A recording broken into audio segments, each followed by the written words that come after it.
Working in rural China at 50, earning only $1.40 an hour. How much can you actually save in a month? Hi everyone, I'm Shyla, an ordinary woman living alone in rural China. These past few days we've been affected by a typhoon. It rains every day, and I haven't gone to work at the factory for several days. A while back, the factory ran into a small issue and shut down for several days to sort things out. So I've been staying home with nothing to do. Since I'm resting at home, I thought I'd take my time to tell you about the factory I work at and talk about Payday today. A while back, a shoe factory nearby caught fire, and all the local shoe factories were affected. People from the village came to inspect fire safety, so the factory has been closed these days for rectification. My workplace is only 50 meters away from home, just around the corner, so it's very convenient. That's why I cherish this job so much. Since I live so close, the boss also gave me the keys. I'm always the first one to arrive every day, so I've always been the one to do the cleaning work there.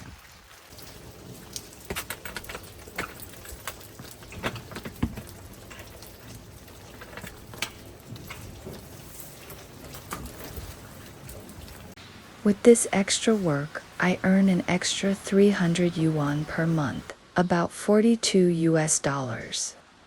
Before this factory, I had no steady job. I did farm work with unstable pay. If anyone in the village has farm work to do, I'll go there part-time to earn extra income. 7 years ago, I came to this shoe factory. Finally, I have a steady income. Factories here use local rural labor. Our factory mainly sews shoe uppers.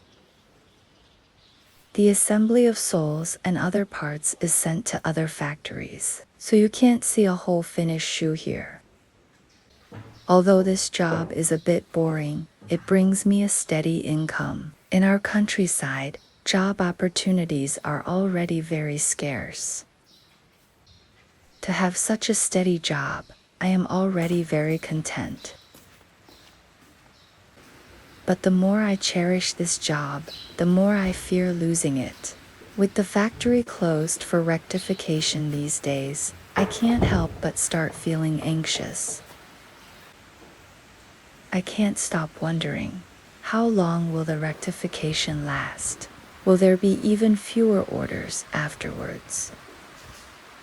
Standing in this quiet, empty yard, I can't help but recall the busy days when this place was full of people working hard. Back then, the machines hummed non-stop, and orders kept coming one after another. It was tiring, but it made me feel so grounded.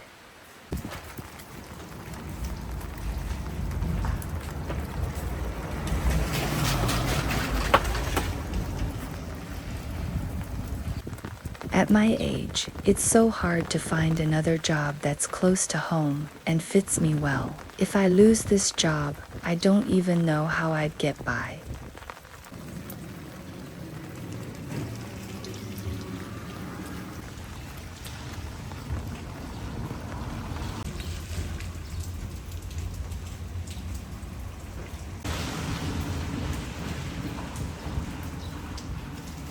I thought last month's salary might be delayed, but our boss still paid us all for July as usual.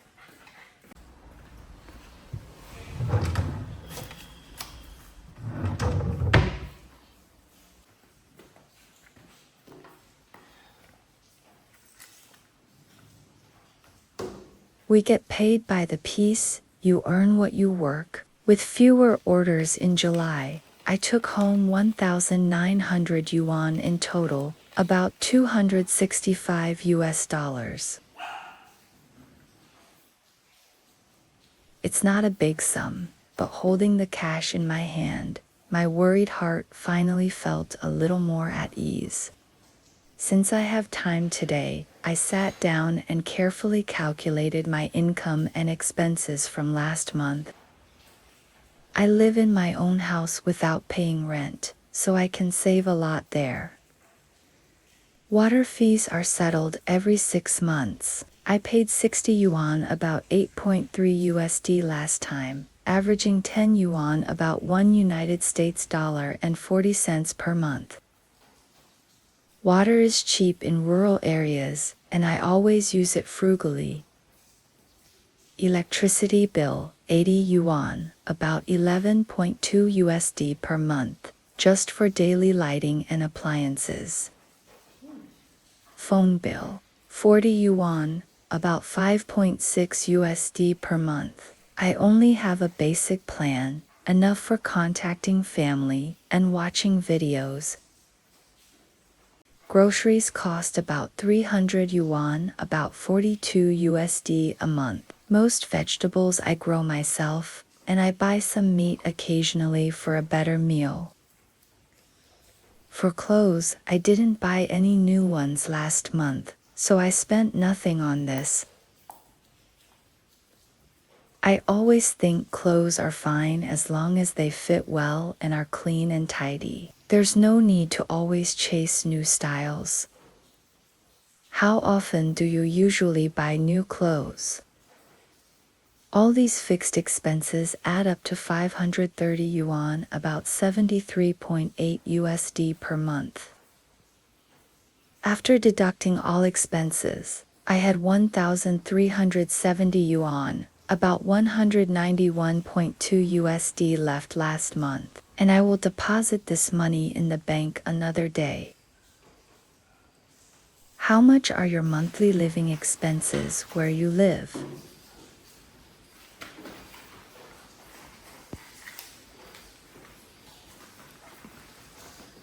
Speaking of which, it's noon already. The sky is gray and cool, perfect for cooking a warm meal at home. Today is payday, so I stir-fried my favorite yushang shredded pork with a bowl of steamed rice, as a little celebration. First, I rinse the rice thoroughly and set it to steam.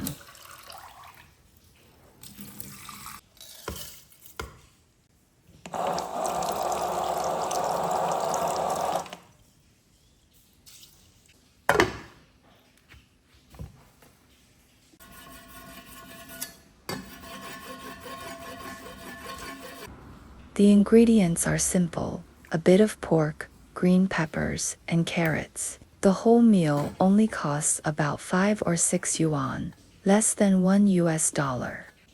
If I ate this at a restaurant in town, a yushang pork rice bowl would cost at least a dozen yuan. I rarely eat out.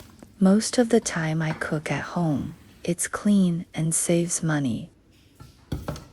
Saving money has been a long-time habit of mine in daily life.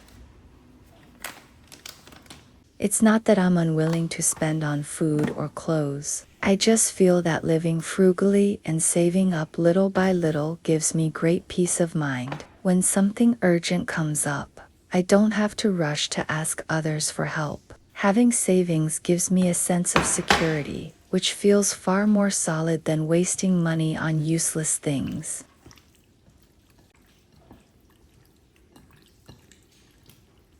Here in the countryside, almost no one uses credit cards, and very few people spend money they haven't earned yet.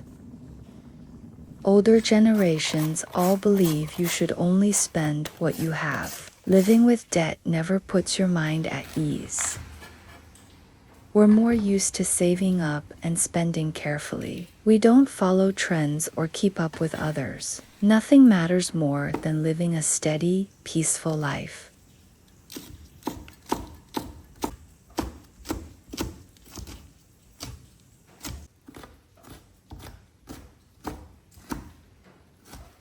I always mix the sauce first for this dish, so I can take my time when stir-frying.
one bite of warm rice, one bite of savory dish.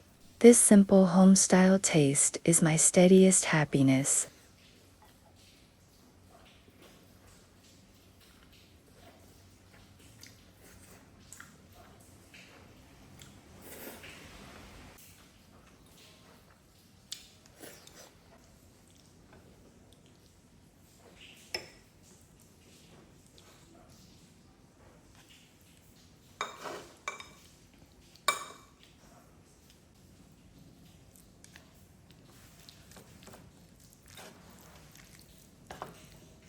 After lunch and a short rest, I plan to go visit my father in the afternoon.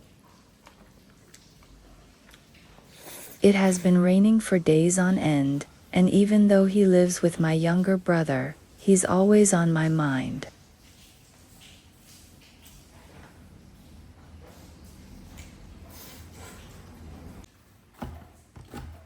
While cutting the pork, I set some aside to make lunch for Lucky. I cut the reserved lean pork into small pieces and dice some carrots to go with it, all light and easy to digest. Once cooked, I mix it with rice and add a handful of kibble. That's Lucky's lunch for today.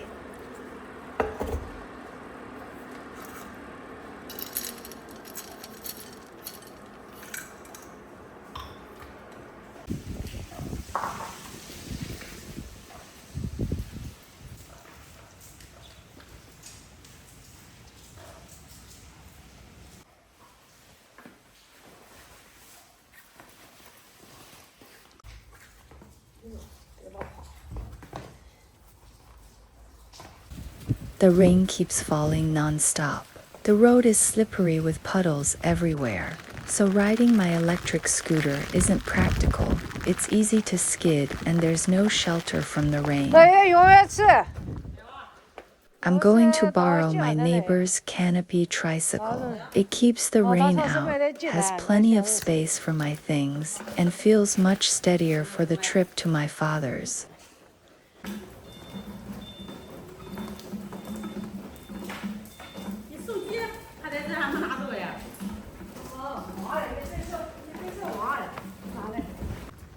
I'll first stop by the village supermarket to pick up some food for my father. In China, it's considered impolite to visit friends or relatives empty-handed. Even bringing just some milk or snacks is a basic gesture of thoughtfulness. It's part of our everyday social etiquette. Unlike many countries, we almost never tip in daily life. Whether it's grocery shopping, dining out, or taking a ride, prices are clear and you pay exactly what's charged. People find this simple and straightforward, making interactions more relaxed.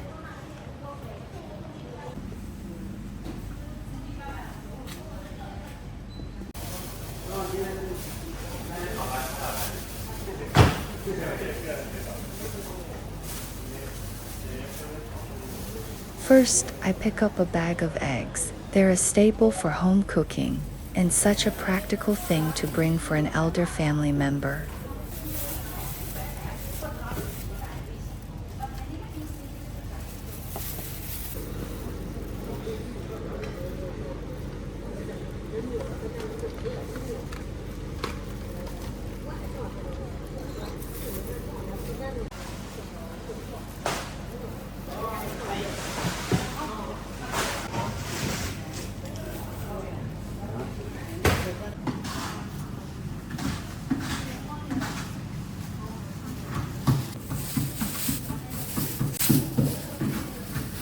I also weigh out some classic egg cakes. Soft and easy to chew, they're perfect for my father with bad teeth to snack on when he's hungry.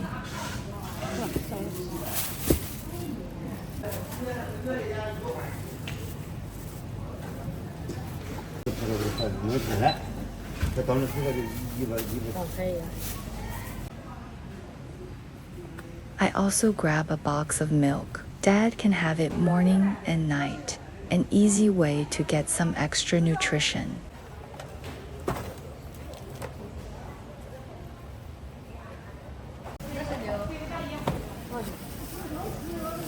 The total came to 72 Chinese yuan, roughly 10.68 US dollars.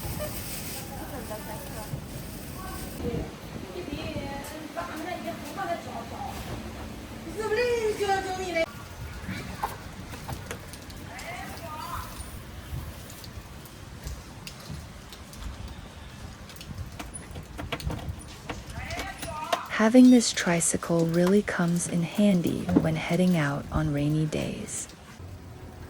It keeps me out of the rain, and I can carry all my shopping with ease.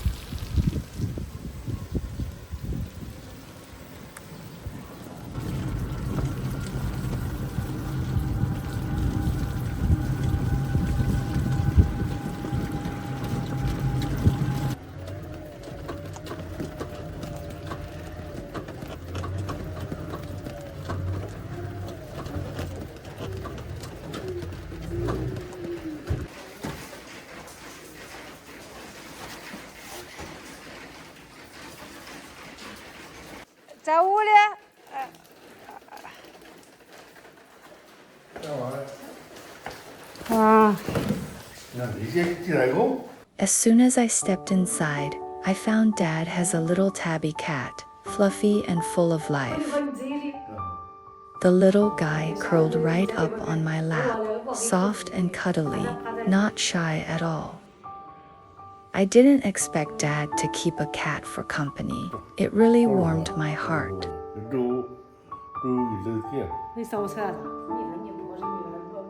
To be honest, we don't have many new topics to talk about. He always likes to look back on things he experienced in the past. When I was little, I thought he rambled too much. I'd get bored of the same stories and run off after 2 minutes. Now he's getting older, and his memory isn't what it used to be. All he can clearly recall and wants to share are those days gone by. I don't cut him off. I just listen quietly, nodding along now and then. Listening to Dad repeat those old stories, I suddenly thought of my own son. Now he's all grown up, and we don't have much to talk about anymore either. The daily small talk and trivial life stories I ramble on about never seem to interest him much. I used to think Dad lived too much in memories, every sentence about the past. Now that I'm in his shoes, I finally understand exactly how it feels. I guess this is how it goes, generation after generation. When you're young, you think elders ramble. Then you grow up and become that person yourself.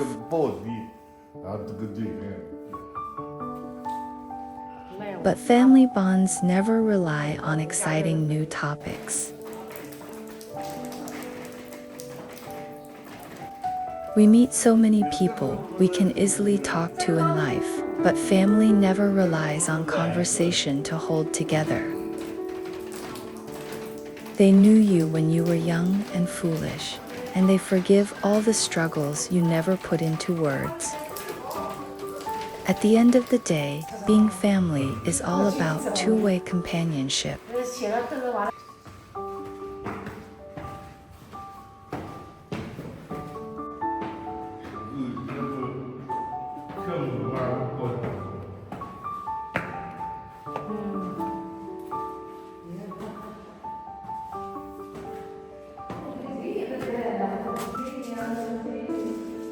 You watched me grow up, I'll stay with you as you age. All the unspoken care lives in these plain, quiet moments together. We walked over to the second floor window and looked out over the yard. We can still see the old earthen house standing quietly in the rain. Looking at it brings back so many long-buried old memories. Scenes from my childhood living here play back in my mind one after another. Back then, our whole family lived squeezed inside these small earthen rooms. Life was simple and poor, yet full of warmth. Staring at these old buildings, so many thoughts well up inside me. A house is only a shell for life. What truly matters are the people inside it. The old buildings still stand, yet the years have quietly changed us.